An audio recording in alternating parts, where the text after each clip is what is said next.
Periods periods periods periods ही हो गया है कि भोकाल हो गया है। लोग आज भी पीरियड्स के बारे में खुलकर बात करना पसंद नहीं करते। जब मुझे पीरियड हुआ तो माँ ने बोला, अंजलि तुम्हें स्कूल नहीं जाना, तुम्हें किचन में नहीं जाना, तुम्हें लाइट शेड के कपड़े नहीं पहनने, तुम्हें मंदिर नहीं जाना, जैसे पीरियड ही मुझ पर कोई आपदा आ गई है। मैं अभी स्कूल के पीरियड से फ्री नहीं हुई थी, मेरी लाइफ में दूसरा पीरियड शुरू हो गया। हेलो दोस्तों, मैं हूँ अंजलि और फिर लेकर आई हूँ एक नया टॉपिक और नया सवाल, और इसी पे बात करने के लिए हमारे साथ है हापुड़ की मशहूर गायनेकोलॉजिस्ट डॉक्टर विमलेश शर्मा। आइए जानते हैं इनसे पीरियड क्या होता है। Good morning ma'am. Good morning. Ma'am बताइए पीरियड क्या होता है और किस उम्र में शुरू होता है। पीरियड, मेंसेस, मेंस्ट्रुएशन, माहवारी, मासिक धर्म अलग अलग नामों से अलग अलग जगहों पे जाने जाते हैं अंजलि ये। और होता क्या है कि लड़की के प्राइवेट पार्ट से रक्त का स्राव होना ही पीरियड माना जाता है। तो शुरू होता है ज़्यादातर 11 से 13 साल की उम्र में और ख़त्म होता है 45 से 47 साल की उम्र में। यहाँ हम कंसंट्रेट कर रहे हैं या फोकस कर रहे हैं शुरू होने पर, मतलब लड़कियों के हेल्थ को लेकर हम लोग ये वीडियो लेकर आए हैं। तो जैसा मैं पहले कह चुकी हूँ कि 11 से 13 साल की उम्र में शुरू होता है। शुरू के 2 साल ये इरेगुलर होता है, क्योंकि इसका जो कंट्रोल होता है हमारे ब्रेन से होता है, यहाँ हाइपोथैलेमस पिट्यूटरी सिस्टम होता है जो पीरियड को कंट्रोल करता है। तो शुरू के 2 साल वो इरेगुलर हो सकता है, तो उसके लिए किसी भी मदर को या बच्चे को टेंशन में नहीं आना चाहिए। इम्पॉर्टेंट बात क्या होती है कि जो पीरियड है वो 2 से 3 दिन, 3 से 4 दिन भी हो सकता है, नॉट मोर देन दिस। और एक दिन में 3 से 4 पैड चेंज होने चाहिए, इससे ज़्यादा नहीं। यदि इससे ज़्यादा ब्लड लॉस हो रहा है तो उसको हम कंसीडर करते हैं कि इस बच्चे को मेंसेस ज़्यादा हो रहा है। तो इस केस में मदर को अपने डॉक्टर के पास ज़रूर जाना चाहिए। यदि बच्चे का ब्लड लॉस 4 पैड से ज़्यादा हो रहा है तो डॉक्टर एक बार इन्वेस्टिगेट करके एक सिंपल मेडिकेशन दे देगा तो कंट्रोल हो जाएगा।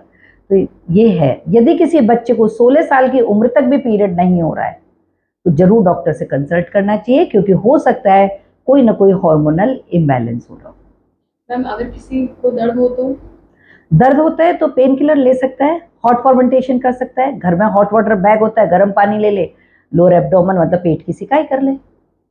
मैम के पीरियड्स के टाइम पर अपने खान पीन में भी कुछ बदलाव करना चाहिए। खान पीन का ये है कि एक तो पानी बहुत पीना चाहिए, फैट फ्री, लो कार्बोहाइड्रेट, प्रोटीन रिच डाइट ले, सैलेड अच्छे से ले, फ्रूट्स अच्छे से ले, क्योंकि हर महीने ब्लड लॉस होता है तो हम लोग चाहेंगे कि भाई आयरन रिच सोर्सेज वाला फूड वो ले।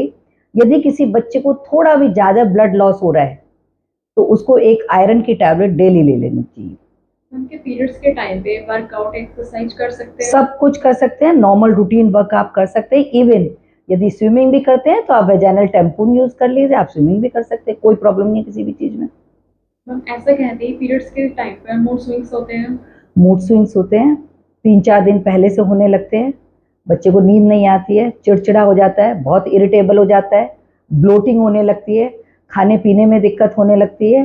तो ये बेसिकली हार्मोन के क्योंकि चेंज होते हैं उस वजह से होता है। मैम जिन लड़कियों की पहली बार पीरियड होता है, क्या आप उनको कुछ सलाह देना चाहेंगी। बिल्कुल।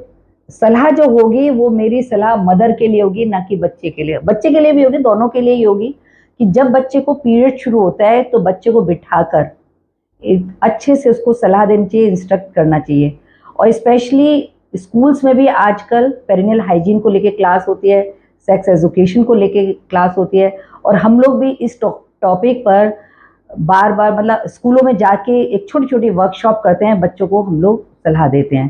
तो यहाँ पर जो मैं सलाह दूंगी हर मदर को, हर बच्चे को, एक तो सलाह दूंगी कि जब पीरियड शुरू होता है तो वो एक इमरजेंसी किट तैयार करें, अपने बैग में एक एक्स्ट्रा सैनिटरी पैड रखे और न्यूज़पेपर रखे।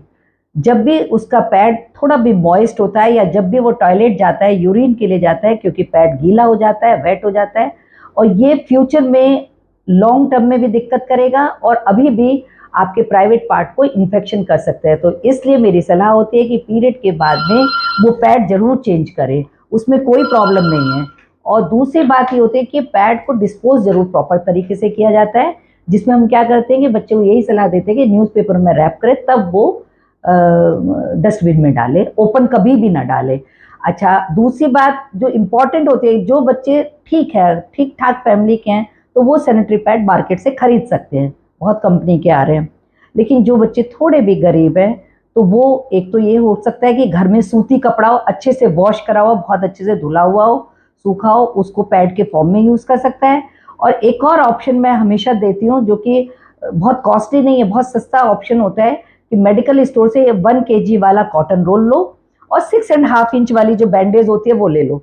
और उसमें कुछ नहीं करना है, आपको बैंडेज उतने इतने छोटे छोटे टुकड़े काट लीजिए और उसमें कॉटन रख के पैड बना लीजिए। और इसको आप फ्रीक्वेंट चेंज भी कर सकते हैं, कॉस्ट इफेक्टिव भी रहेगा, बहुत महंगा भी नहीं पड़ेगा। तो these are the basic tips जो हम लोग हर बच्चे को, हर लड़की को देना चाहते हैं। हर मदर को एक बात का जरूर ध्यान रखना चाहिए, एक तो बच्चे से पूछ लो कि बेटा पीरियड आ रहा है या नहीं आ रहा है, कितना हो रहा है ये भी पूछ लो। यदि किसी बच्चे का बहुत ज़्यादा हो रहा है, कई बार क्या होता है कि बच्चा माँ से शेयर करने के लिए वो हेजिटेट करता है और माँ भी ठीक से नहीं बता पाती, मतलब पूछ पाती है। तो यदि किसी बच्चे का बहुत ज़्यादा ब्लड लॉस हो जाता है तो कई बार बच्चा जो है मेरे पास 3 ग्राम 4 ग्राम हीमोग्लोबिन पर आता है और ऐसे बच्चों को ब्लड ट्रांसफ्यूजन की भी ज़रूरत पड़ती है। तो बच्चों से बहुत फ्रीली बात हर मदर की होनी चाहिए और यदि जरा भी दिक्कत है तो वो डॉक्टर से कंसल्ट कर सकता है। Okay ma'am, thank you ma'am. देखिए दोस्तों, जैसे मैम ने अभी हमें बताया, पीरियड्स होना कोई टैबू या कोई छुआछूत की बीमारी नहीं है। ये बिल्कुल एक नॉर्मल बॉडी फंक्शन है जो हर लड़की को एक एज में आकर शुरू होता है। हमारे हिसाब से जिन लड़कियों को पहली बार पीरियड होता है उनको सेलिब्रेट भी करना चाहिए।